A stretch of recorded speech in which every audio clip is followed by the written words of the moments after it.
Hi, it's Lauren. Welcome back to my craft room. I am creating an interactive card today in more ways than one. This is the largest stitched rectangle from the small stitched rectangle dies from Lawn Fawn. And the to the right is the reveal wheel, which is the standard size, and then they also have a square size. And I wanted to create a reveal wheel, but the little notch on the larger die is too high for what I want to do. So I'm actually going to use the smaller square one, and I'm going to show you how I die cut my piece. So again, instead of using the larger rectangle for the reveal wheel to create the little notch and the window that you are looking through for the reveal wheel, I'm going to cut the rectangle in the same size as the original die because it is the same width as the square as well. And then I'm going to run it through my die cut machine again, but making sure not to die cut the top of the square. So I still have that rectangle size. And this is how it turned out. There is some weird, stitching on the sides because of just the stitching not being exactly the same, but um, it turned out exactly how I needed it, and the stitching is such a minor detail, you won't notice it when you look at the card. Okay, so jumping in and speeding things up a little because this video is a bit longer today, I'm going to start with creating my background. So I have my silicone mat from scrapbook.com. It's super sticky and keeps my ink pads in place and very easy to clean with a wet wipe. And I'm going to start with the color chipped sapphire on the bottom, almost, a little more than halfway up. And then I'm going to move into Villainous Potion, and I'm creating a nighttime scene, so going from blue into purple, and then I will finish it with black soot on the top. And I go back and forth in between all three of these colors until there's a blend that I really like. The reason why I did so much blue is because most of that's going to be covered by my die cuts. I just don't know exactly where yet, so I just covered the whole cardstock piece here, and this is actually watercolor piece of cardstock because I'm doing lots of things to it. So I started off with Distress, and now I'm going to apply some stencil paste. This is one of the star stencils from Lawn Fawn. I believe it's like Lot of Stars background. I can't remember the name of it off the top of my head, and I'm just using my wide scraper to scrape on that stencil paste just past the window. Again, I'm not really sure where my background, all of the die cuts are going to go yet, so I'm adding a little more than I need to just to make sure I have full coverage of my background sky, including the stencil paste. And there you can see how fun those stars look in the background. A lot of it will be covered up, but I'm excited to have that subtle glow in the dark stars on the background of my card. And I need to add a little shine, so I grabbed my liquid stardust, applied some water, and grabbed a fine paintbrush, and I'm just going to flick that onto my background, and that will be enough for my background. Again, this is why I use a sturdier piece of cardstock, because I was doing a lot of things. Next, I have the Treehouse die set. I've never used it before, so I cut it apart using my little wire cutters and die cut some of the images. And I'm again creating a night scene, so I'm choosing darker colors, and then I'm using distress inks. These are just the regular distress inks, not oxides, to add in a little bit of shadowing. So I die cut the tree out of some really dark brown cardstock, and I'm using black soot just to add a little bit of shadow to the edges to give it a little bit more dimension.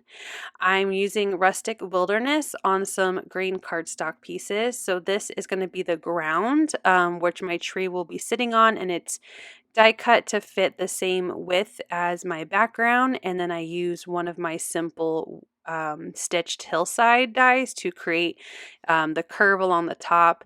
And again, I'm repeating the same distressing on all of the different tree pieces and these little tufts of grass, and that will finish up all of my distressing. So now I'm going to work on gluing my tree and placing my die cuts onto my background.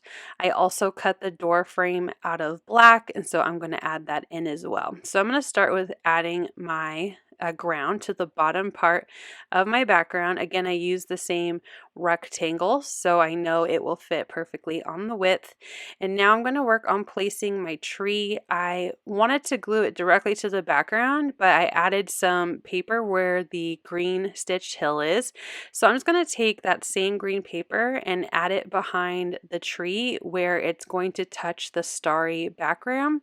And that will just help give the tree stability when I glue it down, and it's even. Like there's the same thickness of paper behind the tree, no matter where it is. So the top, the bottom, because of that green hillside on the back. So I'm going to use wet glue to attach my tree down, applying glue anywhere where there's going to be green paper. So those spots behind the top of my tree, and then on the bottom where it's overlapping in the background. And I'm lining up my window with that opening that I cut from the Reveal Wheel Die template guide. Now I'm going to glue black inside of my tree because I'm going to have a cute little ghost pop out of there later. So I want it to look like it's dark inside and you can't really see this inside of my spooky little house. So I put black on the inside, and then I also am going to use that black on the door frame, which goes around the door. Again, I'm making a nice little spooky but cute scene. So choosing darker colors. Now that the base of my tree is done, everything is lined up, and I'm really liking how this is turning out, I want to start adding in my little tufts of grass. I die cut 5 times both little tufts of grass, so I'm going to have 10 total, and I'm going to glue them around the bottom of the tree so it looks like there's a lot of grass, and it hasn't been trimmed and kept neatly, if that makes sense. So again, trying to create this kind of haunted treehouse look. So I added a bunch of those around the base and roots of the tree.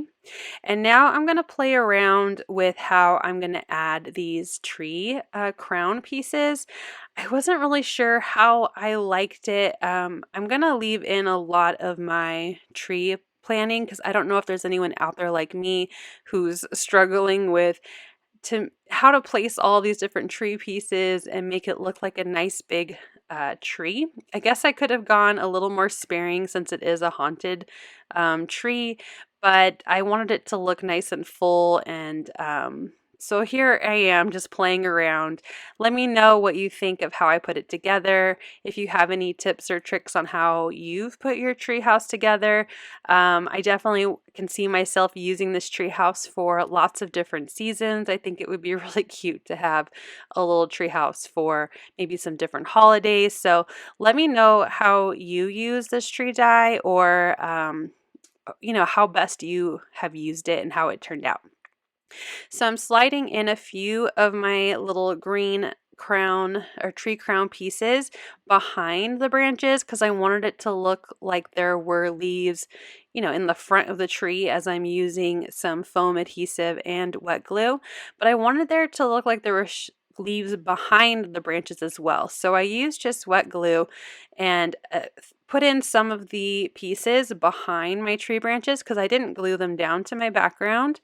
And then I'm using foam adhesive to adhere the little tufts of leaves on the front of the tree. I hope that made sense. Trying to sandwich in the branches in between all of my tree pieces so it looks like it has a full crown of leaves. And I'm almost done here. I just have a few more pieces to go. I was going to use all of my die cuts, but I wanted to be able to see a little bit more of the stars in the corners. So I'm going to just save one of those larger tree crown pieces for another card or another time, and then I will wrap up by gluing one more of the little ones after I finish adhering the very top part of my tree. So I hope this was useful for some folks out there who may be struggling with how do I cut all these pieces and make it look like a nice full tree like I did. But it was fun. I love that it's going to be completely different every time I use it. So it was fun to experiment and play with this tree. Okay, so I'm adding in the last little bunch of leaves. I'm very happy with how it turned out. And like I said, I'll save that last piece for another time. And of course, this is where I remember that I wanted to add my spooky fence in the background and completely forgot. But you know what? I'm going to just die cut a little piece and we're going to try to just stick the fence in behind the tree, tucked in behind that little grassy hill. So I'm trimming the die cut down so it's literally just the spokes of my fence, and I'm just seeing how it will fit in there behind the tree. So I'm going to show you how I just snuck it in here on the left side of the card. I'm using wet glue to apply my fence, so it gives me some time to wiggle it around and really kind of shove it in there behind the tree and behind the hill. And then I'm just going to trim off the excess part of the fence.